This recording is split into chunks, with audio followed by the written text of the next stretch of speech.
You're listening to the Public Health Entrepreneurs Podcast with your host, Dr. Charlotte Huntley. Greetings, everyone, and thank you for joining me on this episode. On this podcast, we explore topics of interest for professionals who find themselves at the intersection of public health and entrepreneurship. My name is Dr. Charlotte Huntley, and I'm thrilled that you've decided to join me on this episode. I'm a public health entrepreneur, and I have over 25 years of experience in healthcare and in public health, and I've supported many entrepreneurs along the way. On this episode, I am wrapping up a 3-part series that's been focused on practicing gratitude. On this episode, I'm going to specifically focus on practicing gratitude through practicing community impact storytelling. Now, be sure to listen to the previous 2 episodes along with this one to hear all of the strategies. As I've mentioned previously, practicing gratitude is a powerful tool that rewires our brains to focus on positive aspects of life and boosting mental well-being and motivation and relationships. It's particularly impactful because it triggers a cascade of positive benefits from improving physical health through reduced stress, hormones, and enhancing professional performance through better decision-making and stronger relationships. But right now, let's focus on practicing community impact storytelling, and I'll explain what I mean. This can be a quarterly practice. The first strategy I shared with you was a weekly practice. The second strategy that I shared was a monthly practice. So today's strategy is going to be a quarterly practice.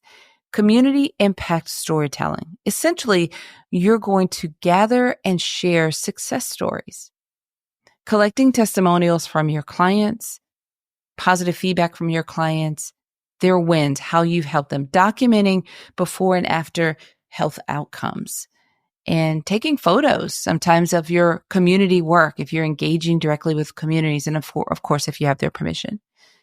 These are some of the ways that you can gather and be able to share these success stories.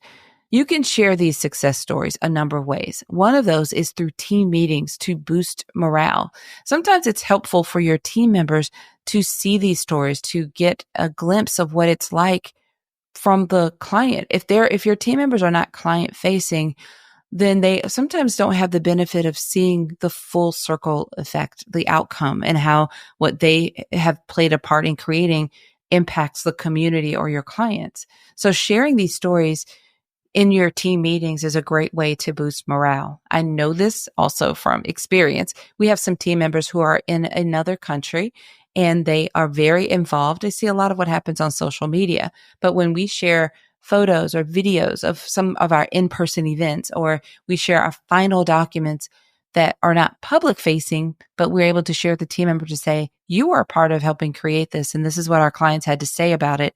It goes a long way with helping them feel that what they did was impactful. So it's another way of expressing gratitude by sharing with them. It boosts their morale, and then it pulls them into the bigger team family feel of your organization.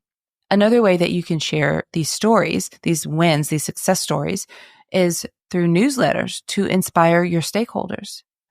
If you have a newsletter, or if you have one that you can create and send out and share these stories to your broader group of stakeholders, it's a great way to inspire them and encourage them to keep doing the good work, and to also help them to see the benefits and the outcome and how it's really making a difference. We all want to be a part of seeing that impact.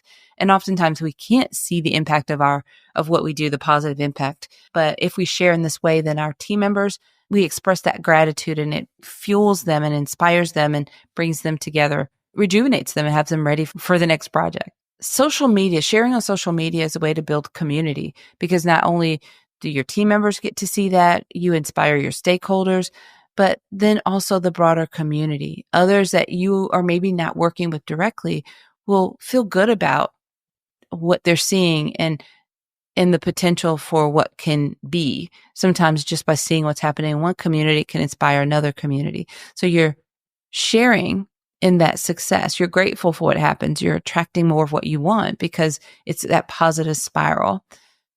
And then also, I encourage you to share in grant reports to demonstrate impact. Now, sometimes people forget or overlook this part, but sharing these outcomes and these success stories in grant reports is a great way to demonstrate the impact. It is an act of expressing gratitude. These are all powerful ways to practice gratitude and strengthen relationships. And as I've said throughout this entire series, the key is consistency over perfection. It's not about being perfect. It's about being consistent. By regularly acknowledging what we are thankful for, we create a positive feedback loop that makes us more resilient, empathetic, and effective in both our personal and professional lives. I am grateful for the opportunity to share these strategies with you on this podcast. If you're enjoying this podcast, then please share it with your network.